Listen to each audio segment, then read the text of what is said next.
Magandang sanusenyo, ito po ang PIO Live at tampok natin ngayon ang mga mag-aaral at organisasyong patuloy na nagbibigay karangalan sa lungsod ng San Jose del Monte. Kasama po natin dito sa ating PIO Live Studio ang pride ng First City Providential College, ang FCPC Balik-Tanaw, matapos silang tanghaling national Pre-Sayawan 2026 champion.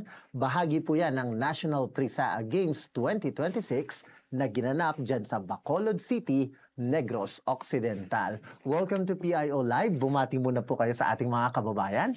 Magandang sanusenyo. Ako ang head ng FCPC Balik-Tanaw. I'm Jess Barya.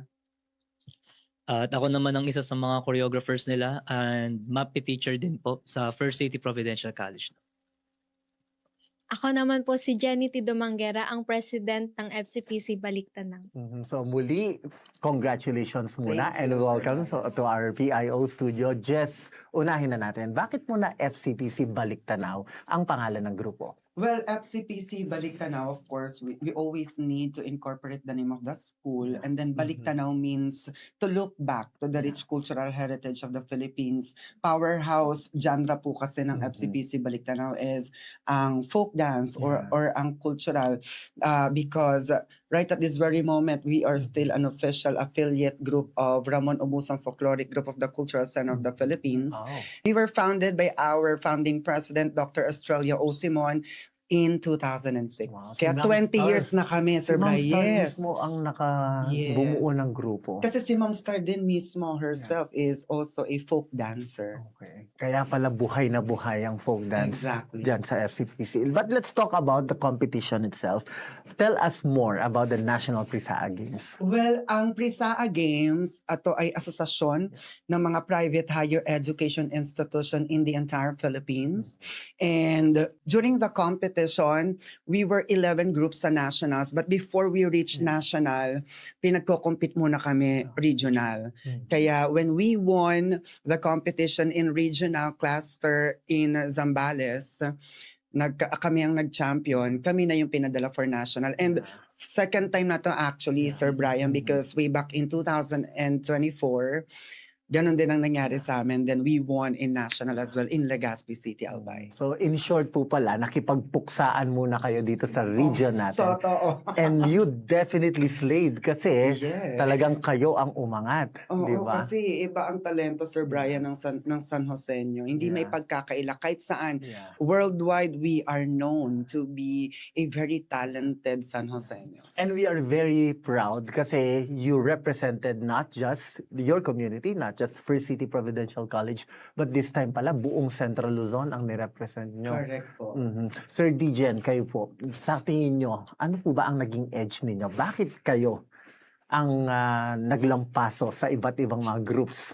Now, I will have to give credit naman dun sa sinabi rin ni Ma'am Jess na we are already a 20-year group.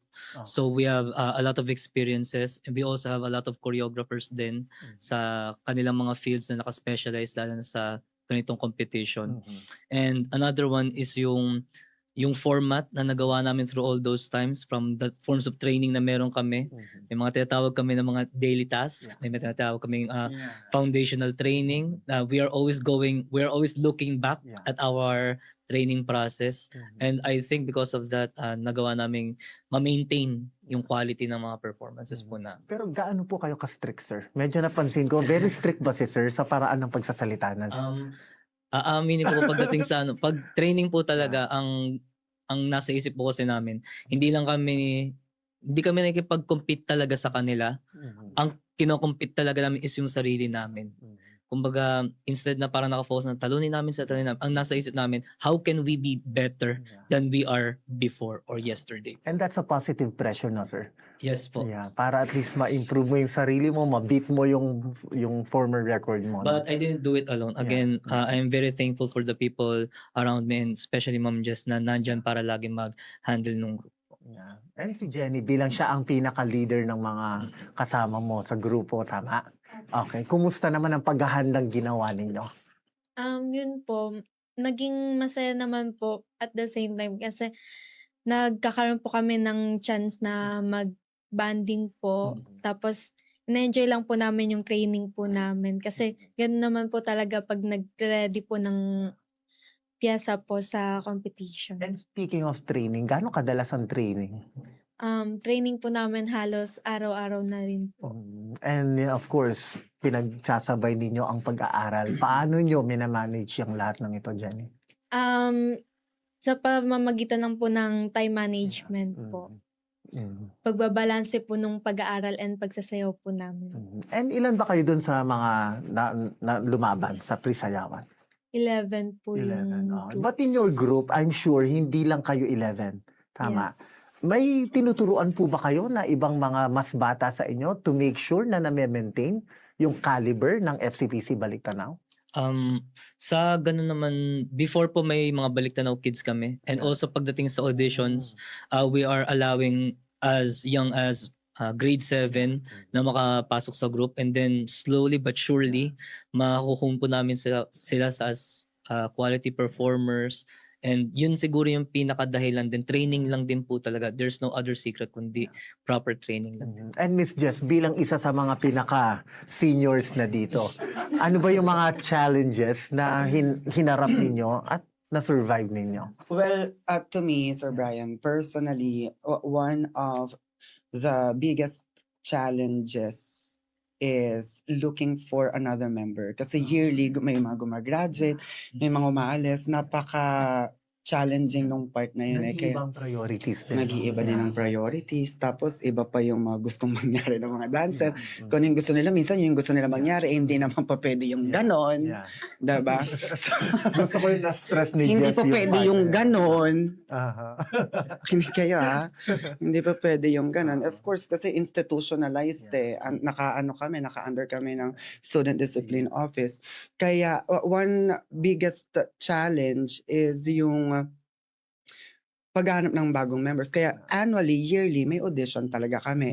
Every bagong academic year, nagpapa-audition kami. Yun, ang hirap talaga kasi parang papagalingin mo yung estudyante, tas biglang gagraduate na, tapos yung iba biglang mababagok, aalis ng grupo, matapos mong pagalingin, lilipat na ibang grupo. So nasanay na pala kayo na nagle-let go minsan. Oo. Mahirap talaga. Very painful siya, Yeah, pero yeah. sometimes you get used to it. Yeah. And wala ka naman na kasi iba ding choice eh. May Yeah. kita mo, magiging masaya ka na lang para sa kanila kapag ka nakita mo na successful na rin sila. And I think that's the beautiful part of being a mentor now. You have to let them go. You let them go because you have to let them grow. Opo, yun nga. Yeah. And at the same time, wala naman tayong magagawa kasi yung teacher lang naman lagi ang naiiwan. Medyo bumibigat yung pero napakaganda din po kasi talaga na Napag-usapan po, yes, Sir napag-usapan. Brian, actually. At talagang sana matutunan din ng mga lalo ng mga kabataan yung importance talaga ng mga mentors natin. Sir DJ, balikan ko lang po yung performance niyo mismo. Tungkol po saan ang performance niyo at ano pong naging highlight niya? Sa performance specifically, yung gamit kasi namin na song is yung Dam by SB19. And para sa amin, or rather para sa akin, yung pinaka-context po ng song na yun, kung bakit namin siya ipina-perform is how are we going to surpass a goal na walang hangganan. Kasi madali lang sabihin na gusto namin maging magaling, gusto namin mag-champion. But after that, what's next? So para bang yung performance na yun, it's about us trying to achieve something more than just the glory itself, but rather to continue improving ourselves every day. And I guess yun na din yung isa sa mga edge, kagaya kanina, ng group namin is meron kaming malakas na backing when it comes to the folk dance, yung pagiging makabayan namin as a first citizen. And nang dahil doon, mas nabigyan namin ng identity yung grupo namin, mas madali kami ngayon nakikita at nakikilala tuloy ng mga nagpe-perform or ng mga kalaban namin. And also, Sir Brian, let me add, Yeah. I think one of the one big factor as well kung what makes us unique at kung ano yung pinaka naging edge namin. Number one kasi yung good management support. Kasi hindi talaga kami makakapag-rehearse. Wala kaming magandang rehearsal studio. Hindi kami mananalo eh. Diba? Hindi talaga kami magkakaroon ng edge sa competition kung hindi kami well supported ng school administrators. Of course, we would like to thank Ma'am Star, Sir Nard, Sir Vinci, Ma'am Etchel, for always supporting the group. Hindi never silang nagmintis. When I actually requested the amount for our flight, Yeah. talagang tawagan mo na si Ma'am Russell mo, i-book mo na yan. Yeah. Walang kaabog-abog. Ganun kadali. And not only that, kasi ang tagal na nga po ng grupo namin costumes, Yeah. lahat and everything.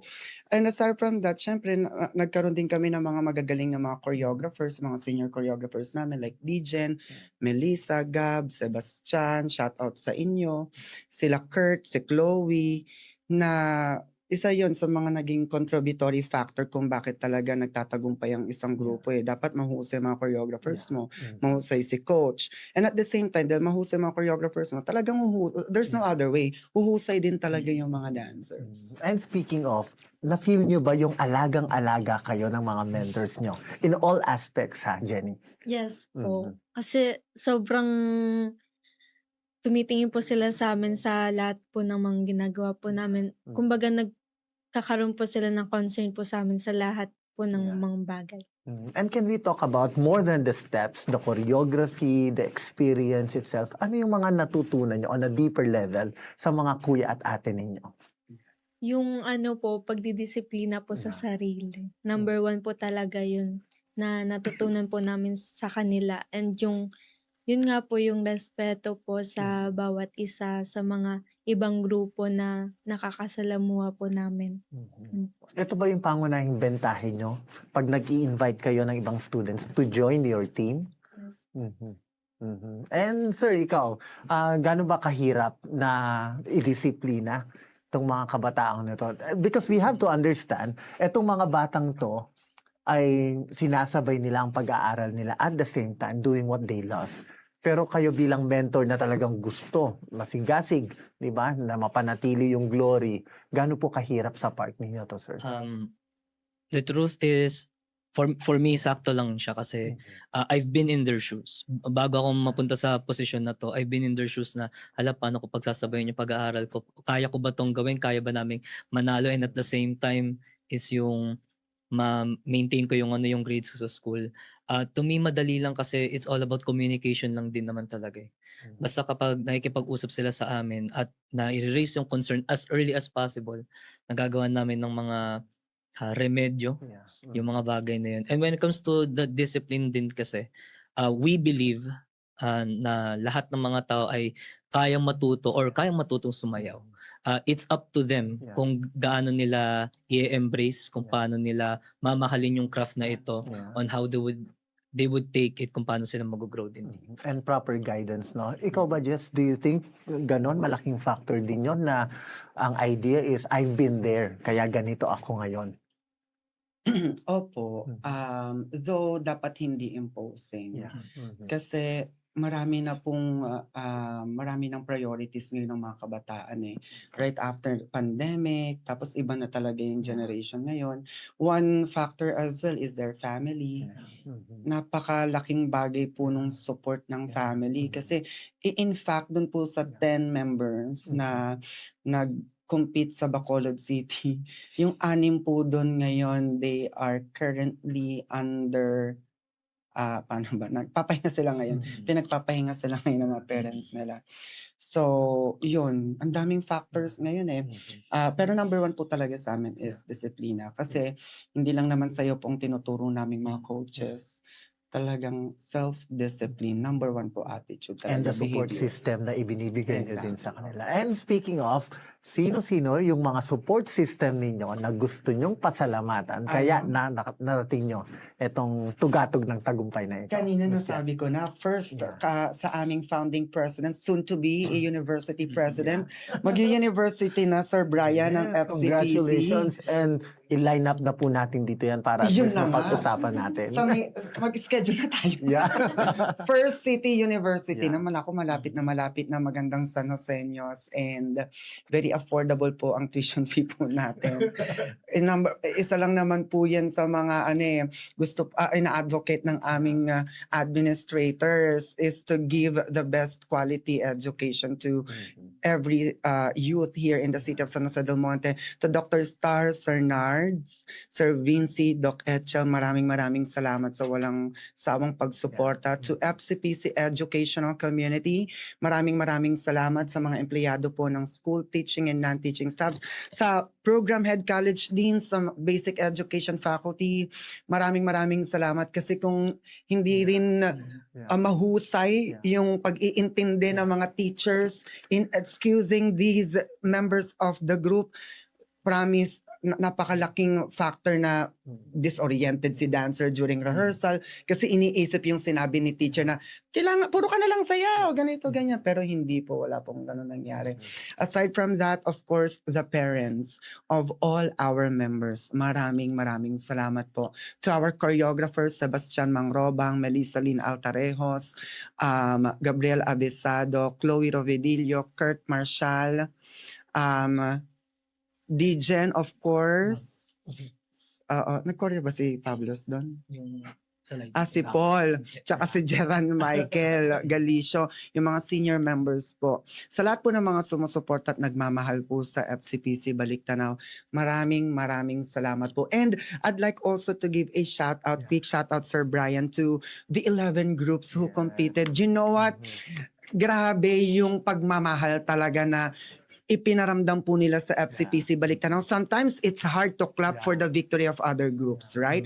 Pero sila tumatalon pa sila when the host announced FCPC Baliktanaw from San Jose del Monte, First City Providencial College is the champion for National Prix Sayawan 2026. And Sir Dijen, kayo po, mensahe nyo na lang syempre sa mga anak-anakan po ninyo na talaga namang sumusunod sa yapak po ninyo at syempre sa mga ideas, brilliant ideas po ninyo. Ulitin ko lang, gusto naman pasalamatan ulit yung mga co-choreographers ko kasi kung hindi dahil sa time management din nila, kasi alam kong napaka-busy tao din ng mga yun, kung hindi nag-aaral, nagtatrabaho na rin po. But they still provided the time para magbigay ng knowledge dito sa mga kasama ko. I would also like to thank the competing team and also the other rest na non-competing team na kung hindi sila pagbigay ng suporta sa maliliit na bagay lang, like for example pagtulong nila sa kanila sa mga gamit, dun sa mga restless nights na kailangan may sumundo sa kanila kagaya ng mga grupo nila.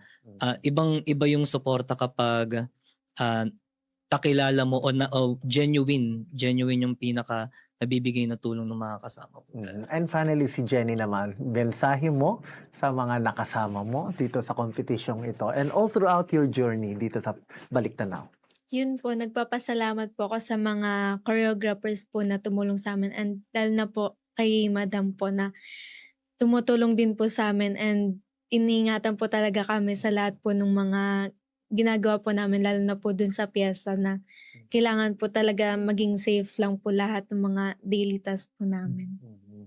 At na-feel nyo naman yun, no, Jess, na talagang very sincere ang papasalamat, ang pagmamahal sa inyo ng inyong mga anak-anakan. Medyo. Hindi. Shock ba kayo? Parang hindi genuine. Hindi, pero ramdam ko because yung pagsunod nila, that show love it. That shows love, respect. Kaya love na love ko rin naman lahat ng mga members ng grupo. Kahit pinasakit nila yung ulo ko sa Bacolod. Pero we really enjoyed. Bacolod City is a vibrant city. Grabe. Napakasaya sa Bacolod po. And finally, baka may mensahe na lang kayo, Jess, sa lahat ng mga sumusuporta sa FCPC Baliktanaw, sa buong community ng FCPC. Sana po patuloy niyo po kaming suportahan. I'd like to give highlight, of course, to the faculty of our school. Pasensya na po kapag most of the time talagang excuse po ang ating mga dancers. para naman po sa school natin ito. And for the city, pero yun nga, lahat naman po sila very cooperative and wala din silang magawa kapag may pirma na ni Ma'am Star ang letter. Kaya maraming salamat to Doc Sheng, sa lahat ng program heads and college deans ng Tertiary Education Department. Maraming salamat po. Lalo na po sa mga magulang. Sila po ang tunay na kampiyon sa competition na ito. Dahil kung hindi po kayo pumapayag sa mga anak po ninyo na umattend ng rehearsals, definitely wala po kaming mabubuong magandang pyesa to represent First City Providencial College, San Jose del Monte, and of course, Region 3. Kaya yon, maraming salamat po sa inyong lahat. Magandang San Joseño. At maraming salamat sa inyo sa patuloy na paghubog sa mga kabataang ito at patuloy na pagbibigay ng inspirasyon, syempre, at karangalan, hindi lang sa FCPC, kundi sa buong Rising City of San Jose del Monte. 11 mahusay na grupo po ang mga naging kalahok mula sa iba't ibang panig ng bansa. Ngunit muling pinatunayan ng FCPC Baliktanaw ang kanilang husay, dedikasyon at pagmamahal sa sining at kulturang Pilipino. Muli, congratulations po sa FCPC Baliktanaw sa inyong napakalaking tagumpay bilang National Free Sayawan 2026 Champion. Tunay po kayong inspirasyon sa buong lungsod ng San Jose del Monte. Maraming salamat po and congratulations po.